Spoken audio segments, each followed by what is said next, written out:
after twice deferring a vote to get more information on a plan to rezone land for an expansion of a local construction company. The Sioux City City Council has refused to support the plan to rezone that land near the Leeds neighborhood. The 30-acre piece of land is at 3700 Jefferson Street and is several hundred feet behind homes in the neighborhood. Knife River Corporation wanted to reclassify the land from general commercial to general industrial to expand. The hope was to use the land as a ready-mix plant, aggregate stone stockpile, and equipment parking area. The City Council passed the first and second readings for the rezoning that took place in August.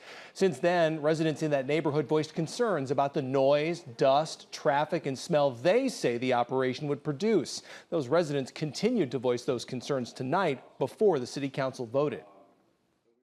If I came before you guys proposing building a new school next to an industrial zone, you'd say, no, there's a better place. So I'm imploring that we do the opposite. We don't put a new industrial zone next to some schools. More than 600 Leeds residents signed a petition against the rezoning plan. After hearing from residents and from Knife River, City Council members voted against the rezoning plan. Knife River heard the citizens in Leeds, and they made some adjustments to their site plan. And it wasn't a detailed site plan at this point in time. It was all preliminary. And they made those changes, and it was for the better.